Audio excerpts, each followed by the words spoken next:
হুম, পুরো সিনেমাটা দেখতে গিয়ে অনেকটা দেরি হয়ে গেল। তাও ভাগ্য ভালো যে আকাশে অন্তত চাঁদ দেখা যাচ্ছে। রাস্তায় যা অন্ধকার, কখন আবার টিনাদের আবির্ভাব হয়। না না, তাড়াতাড়ি বাড়ি যাই। সেদিন রাতে সিনেমা দেখে ফিরছিলেন অমলবাবু। রাত গভীর হয়ে যাওয়াতে সমস্যা নেই, সমস্যাটা হলো তাকে বাড়ি ফিরতে হলে ডাকাতকালির মাঠ পেরিয়ে যেতে হবে। ইদানিং এই মাঠে সকালের দিকে বেশ কিছু খণ্ড বিখণ্ড লাশ দেখতে পাওয়া গেছে, যার ফলে সকলের মনেই এই জায়গাটা সম্পর্কে দারুণ ভয় কাজ করছে। এই সেই ডাকাতকালীর মাঠ। না না, চারপাশে তো তেমন কিছু নজরে আইতাছে না। তাড়াতাড়ি পাশ আইলে মাঠটা পেরিয়ে যাই বাবা। এই মাঠ পেরোতে পারলেই রক্ষে। হন্তদন্ত হয়ে মাঠের উপর দিয়ে চলতে থাকেন অমলবাবু। যাক, মাঠ প্রায় শেষ হয়ে আইছে।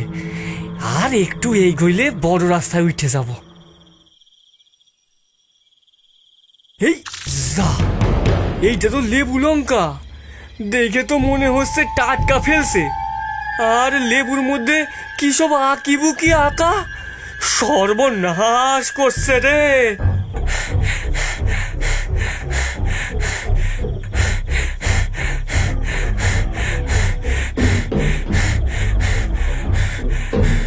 দরজা খোলো, তাড়াতাড়ি দরজা খোলো।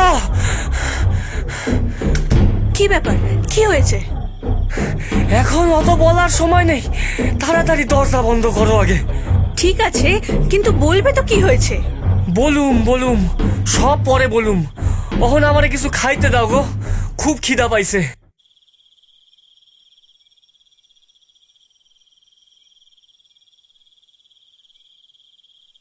মানুষটা ছবি দেখে আসার পর থেকে এরকম অদ্ভুত আচরণ করছে কেন?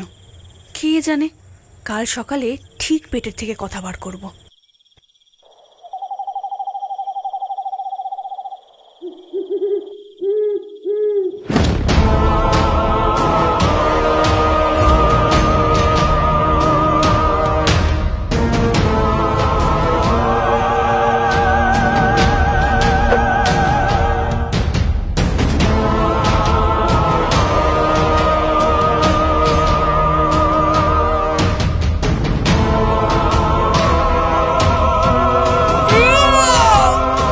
ও বাবা গো,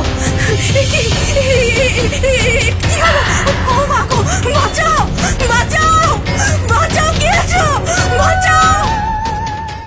কিরে লালু, অমলবাবুর ঘটনাটা শুনেছিস? হ্যাঁ রে, বিষয়টা নিয়ে কিছু একটা হেস্তনেস্ত না করলে গ্রামের সব মানুষদের কপালে ফাঁড়া ঝুলছে। পাশের গ্রামের কালীবামনির ঘাটের কাছে কোনো এক কাপালিক আস্তানা গেড়েছে। বিষয়টা নিয়ে একবার কথা বললে কেমন হয়? সন্ধ্যের দিকে চল তাহলে। সকাল থাকতে সন্ধ্যের দিকে কি করতে যাব? উনি সকালবেলা নিজের কুঠির থেকে বের হন না, তাই একমাত্র সন্ধ্যের পরই তার সাথে দেখা করা সম্ভব। লালু ও বলাই দুজনে যখন কালীবামনির ঘাটের কাছে গিয়ে পৌঁছালো, তখন সন্ধে হয়ে গিয়েছে। ঘাটের কাছাকাছি পৌঁছাতেই তারা দুজনে দেখল এক জ্বলন্ত অগ্নিকুণ্ডের পাশে বিশাল আকার চেহারার কাপালিক হোম করছে। কপালে সিঁদুরের মোটা তিলক, ঝাঁকড়া ঝাঁকড়া তার চুল। বাপ রে বাপ, এটাকে তো ভূতের থেকে কম ভয়ানক দেখতে নয় রে। চুপ, এখন কোনো উল্টো পাল্টা কথা নয়। ওং হ্রিং ক্রিং চামুন্ডায়। প্রণাম বাবা। তোমরা কারা? এখানে কি উদ্দেশ্যে? আমাদের গ্রামে বড় বিপদ বাবা। কি বিপদ? আমাদের গ্রামের ডাকাতকালীর মাঠে নানা ধরনের উপদ্রব শুরু হয়েছে, বেশ কয়েকজন মারাও গেছেন। তার সমাধান নিতেই আমার কাছে এসেছিস? আগে হ্যাঁ বাবা। এখনো অবধি ঠিক কি কি ঘটনা ঘটেছে শুনি একবার।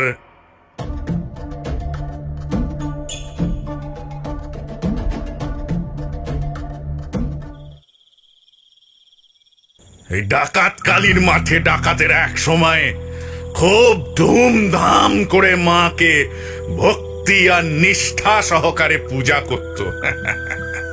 তারপর কালক্রমে ডাকাতেরা নিঃশেষ হয়ে যাওয়ায় পর পর সবকিছু যেন হাওয়ায় মিলিয়ে যায়। দীর্ঘদিন মায়ের পুজো হয়নি বলে গ্রামের উপর সহজেই অপশক্তির আবির্ভাব ঘটতে থাকে। আর এই অপশক্তিকে দূর করতে হলে মাকে তুষ্ট করতে হবে। বাবা, তাহলে উপায়? ওং হ্রিং হ্রিং ওং হং চামুণ্ডায় স্বাহা। ওম। এই হাঁড়িটা সন্ধ্যার পর যে কোনো সময় ডাকাত কালীর মাঠের ঠিক মাঝ বরাবর জায়গায় রেখে দিয়ে চলে আসবি। সব সমস্যা আপনা থেকেই মিটে যাবে। যা। প্রণাম প্রণাম নেবেন বাবা।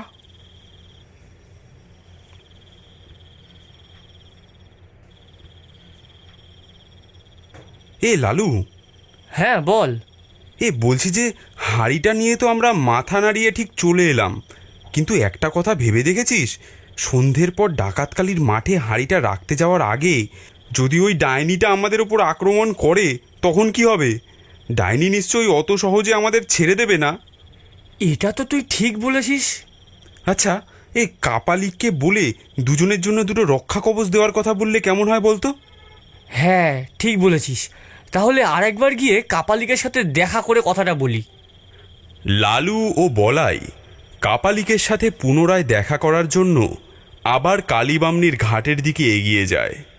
তারা দুজনে কালীবামনির ঘাটের কাছাকাছি পৌঁছেই থম করে দাঁড়িয়ে যায়। কাপালিকের হোমকুণ্ডের পাশে দাঁড়িয়ে আছে একটা কুচকুচে কালো বেড়াল। বিড়ালটার মুখে একটা কাটা মুন্ডু। ভাই ভাই, কি দেখছি আমি? দাদা বলাই, চুপ করে দেখতে দে। দেখতে দেখতে কালো বিড়ালটা রূপ পরিবর্তন করে ভয়ঙ্কর দেখতে এক ডাইনিতে রূপান্তরিত হলো।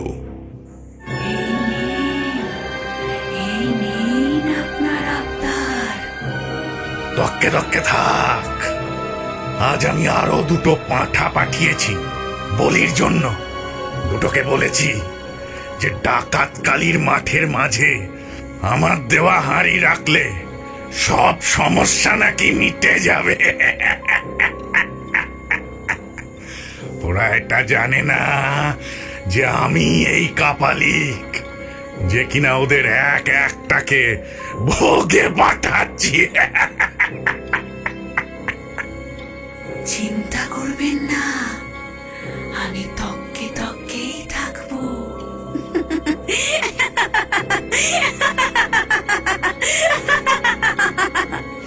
কাপালিক কাটা মুন্ডুটা আগুনের উপর দিয়ে বার কত ঘুরিয়ে নিয়ে দিয়ে দেয় ডাইনির হাতে। এই ডাকাত কালীর মাঠে ডাকাতেরা বড় কোনো ডাকাতি করতে যাওয়ার আগে মাকে নরবলি দিয়ে যেত। মা ছিলেন খুবই জাগ্রত। ডাকাতেরা কালক্রমে মিলিয়ে গেল। আমি সেই ধারাকে কেন্দ্র করে বলি দিয়ে মাকে তুষ্ট করতে চাইছি। আর মা যদি একবার তুষ্ট হয়ে যায় তাহলে আমি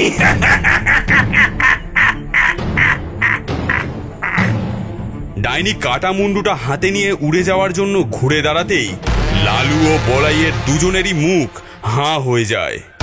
শয়তান, আমি তোকে ছাড়বো না। ও, তোরা আবার ফিরে এসেছিস আর সব কথা শুনেও নিয়েছিস। তা ভালোই করেছিস। আজকে তোদের এই কালীবামনির ঘাটেই বলি দিয়ে তোদের শরীর দুটো ছুঁড়ে ফেলে দেবো ওই ডাকাত কালীর মাঠে। এই দেখছিস কি দাঁড়িয়ে দাঁড়িয়ে? যা, ওই দুটো টুঁটি চেপে ধরে নিয়ে আয়। ডাইনি কাপালিকের আদেশ মতো তৎক্ষণাৎ উড়ে গিয়ে লালু ও বলাইকে ধরে নিয়ে আসে। ছেড়ে দিন, ছেড়ে দিন, দয়া করে আমাদের ছেড়ে দিন। আমাদের মারবেন না, আমাদের ছেড়ে দিন। না না, তোদের এখানে বলি দেব না। তোদের ডাকাত কালীর মাঠে নিয়ে গিয়েই বলিটা দেব। এত সহজে দুটো বলি হেঁটে এসেছে। মা, মাগো, এ সবই তোমার ইচ্ছে।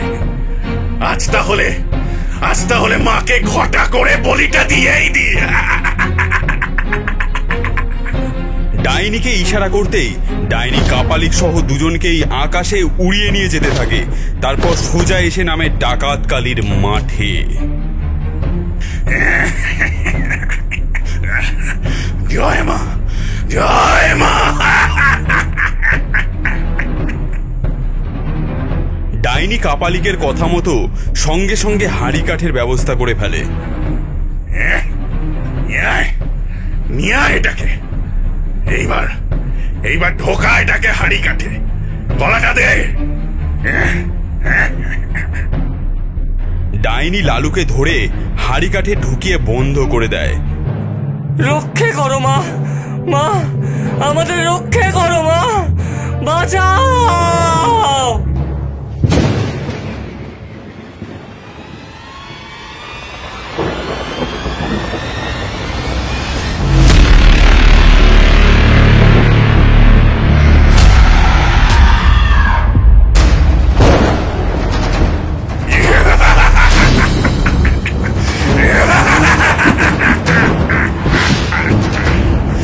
জয় মা।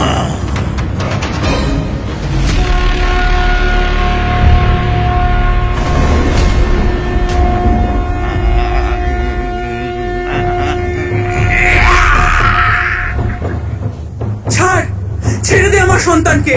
অসুর কোথাকার, আমি জানি তুই অসুরদের হয়ে কাজ করছিস। মুক্ত কর ওকে।